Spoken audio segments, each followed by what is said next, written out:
With end-of-life service support for Destiny, I think it has spurred on people that it's time to start writing a Christmas list for Bungie elves to look through, which is funny to me because of one good look at what's happening on over at Europa and we see Sonic Claws firing people left and right.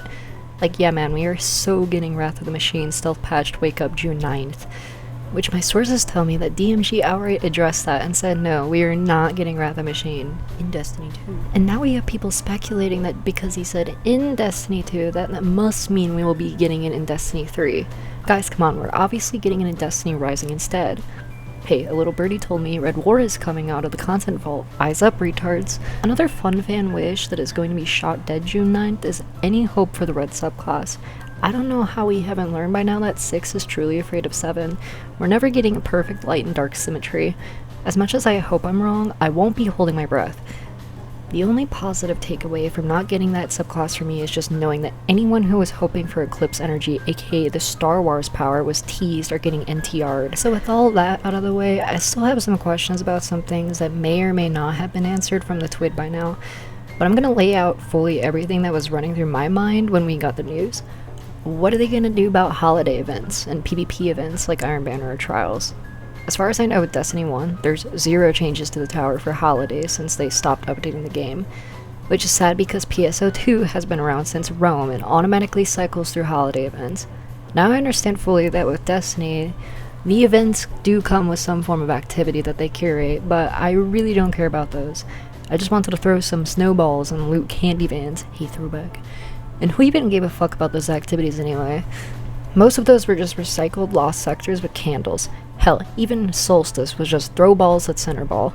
I don't see why you can't just put these on an automatic rotator. You can't talk about them being boring when the game isn't even getting updates anymore anyway. Also, that reminds me, what about cosmetics that are holiday bound? Or even old gear from Trials that only like 2 people have? Say what you want about exclusivity on armor and emblems, but let me remind you that for Halo 3, somebody either 343 or Bungie gave everyone recon and all the exclusive gear to everyone, like Hayabusa. Ignoring whether that's a good thing or not, I just want to know, will I ever be able to spend my birthday money on any of the Festival of the Lost or Solstice sets ever again? Or what about crossover sets? I've seen them shelf them just to throw them in the weekly Bright Dust reset from time to time. For a while now, you've not been able to purchase the Assassin's Creed sets, just to name one off the top of my head. Hell, there's so much stuff in the Eververse store that just isn't available to be purchased in the current season. What will happen to all that stuff when we're frozen in season time? What about synthweave bounties too? Every season had a cap on how many you could have. Are we just gonna have to spend money on synthweave every time we hit that cap? Also, I'm still mad at how they were like, the old Solstice set from 2019 is returning. But lo and behold, it's just only the finalized form of it, which is good looking, but I've always wanted the embroiderless Firmius cloak. Any glimmer of hope being able to obtain that cloak, I'm just forever eager-edged from it. Also, I know emblems don't really matter to many people for aesthetic reasons, but rather accomplishment reasons. But I look at the collections page, and almost all of the good stuff were green to blue rarity drops from vaulted destinations. I cut myself every day knowing that a better fitting emblem for one of my loadouts is locked behind something that was super easy to obtain, but is simply inaccessible, like a world chest or something. I'm not even saying add the destinations back. No, I am not crazy, but can we not just have these automatically unlocked by now? It doesn't even hurt the people who cling tightly to time exclusive emblems or fucking like, you know, earnables, like, oh, I beat Salvation's Edge day 1 kind of shit. Connectors, aren't these all inquiries cosmetic oriented? Well, yes, they are. It's the part of the game I engage with the most, so please make me happy instead of all the other people who only care about big number going up, RuneScape's over there. Like, I cannot stress this enough. The way the Eververse store is set up has a finite pool of items that will be plucked from and pushed into the weekly Bright Dust store. Are we just stuck with the past season's pool forever, vastly limiting our customization options going forward? I am sort of repeating myself here a bit, but every time the Pink Hearts holochip came around, I missed it. This was because I wasn't paying close enough attention as to what they had every week. Obviously that's user error on my part, but I can't help but see of knowing that during Red of the Nine, every single one of my friends got it for free from the loophole from pure luck, and I'm just over here forgetting to log in for a week to spend money. Surely it's easy enough to just de-unlist all the hidden items from the shop. Now, as for gameplay related things, what the hell is gonna happen with red borders? Have we fully moved on to just rolling tier 5 shit? I'm not entirely against it, but I feel annoyed that my crafted weapons sort of feel hollow now compared to all the new stuff. I guess that's kind of the point of new, but I wish everything felt pristine, especially the stuff I explicitly catered to fit my choices. Also, as per my friend's request, is World Line 0 getting Eager Edge or not? This is an immense blunder if not. Personally, I wish they'd roll back all the ways to team kill with stasis nades or Eager Edge heavy attack, but hey, that's just me. Now, it's very clear that this is going to be staying, but I really fucking wish it didn't, and it's that stupid fucking Guardian rank icon. Like, I see rank 11s, the highest rank, you know, the thing that's supposed to be like, look, I know how to play the game, I did big boy activity. These fuckers don't even know how to heroic a public event. So, aside from the aesthetic value, this doesn't even communicate some level of accuracy to someone's skill or ability with the game. In fact, I'm just reading it as that they're a passenger princess, for all I know. Don't get me wrong, I like the touch of the embroidery around it at the higher ranks, but why not use that in particular to communicate the higher rank, but omit the number and return it to the class icons instead? That would feel perfect. I'm still baffled with the implementation of the commendation system. Like, it's so half-assed you can't even see the scoreboard first to get an idea of who even should be given a playmaker card anyway. Like, I'm always trying to like shuffle the screens back and forth to like see, hey, look, this guy did shit ton of kills, I guess I'll give him the card, you know, he was good. But instead, you know, everyone just gives up on doing that and just throws them out willy-nilly. Now that's just the failure point of like the whole idea. It makes no sense. Like, that just makes the idea of having a reputation system completely pointless. It's like people who engage in follow for follow on social media. It's meaningless and only seeks to boast each other's metrics. Oh, and I almost forgot about this. Vault of Glass has been bugged for ages. The Wyverns despawn, rendering obtaining the title Fatebreaker absolutely impossible, since I think you need to like kill them with supers. So I guess we all got a net limit now. Is it okay? Can we just uninstall fucking Battle Eye? It's not like it was doing shit anyway at this fucking point. So just going off the cup, like this section's kind of more to talk about things that I would have liked to see in the game by now, but, you know, isn't really reasonable to ask at this point in development. That'd be the tower. I hate our tower.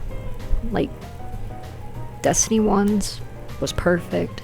I know, basic bitch opinion, but is it wrong? No, it's not. It was a fabulous tower. The only thing that kind of sucked about it was going from point A to point B to get thing that you want.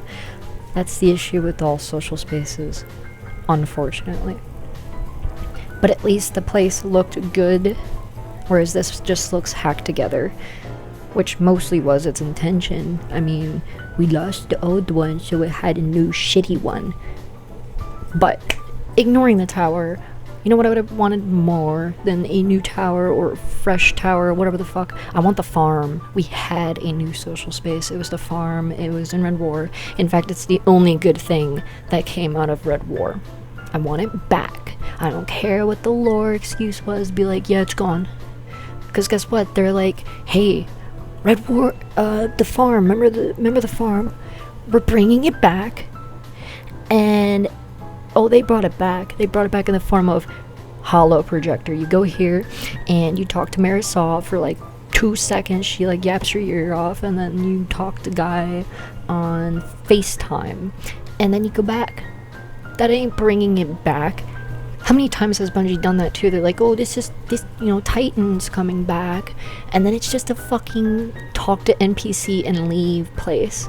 It's like they knew what they were doing. They're like, oh, hey, we know that people want this thing, so we're gonna like not really give it to them, but we're gonna like say that we did, because we technically brought it back like in some form, right? Like someone just whipped out like a JPEG on their phone and said, here you go, it's back, look, the farm, you can look at it right here. I just want the fucking farm, dude. I hate our tower.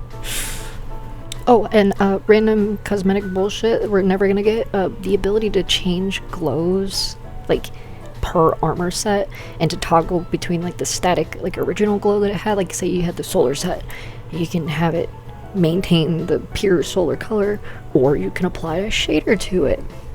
You know, that'd be cool. Or I don't know.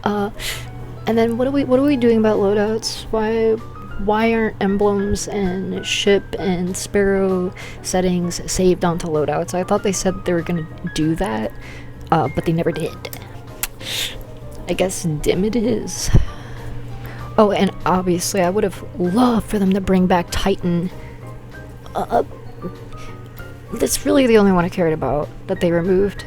Not the Rick and Morty planet. I don't even remember what its name was, but if we got Titan back, that'd be lovely, even though it was small. I would have also loved them to just say that everything to do with the Witness and all that other bullshit that they did, it never happened. In fact, retcon everything in Destiny 2, make it all not canon. Yeah. Yeah, none of it. Nothing ever happened. I don't even know if I want to leave this part in the video, but if I do, feel free to let me know what you think about making it all never happen. Ever. None of it. Why am I even... No, I'm cutting this part out, I promise. I'm not leaving this in. I actually don't even know what to talk about anymore, so I'm just gonna like sit here and go... I have to extend the runtime like all the other Destiny YouTubers.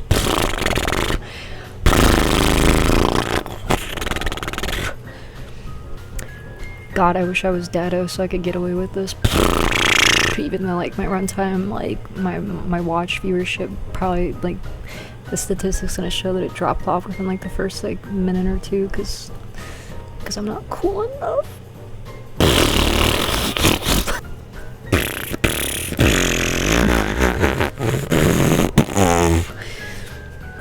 Buff Titans.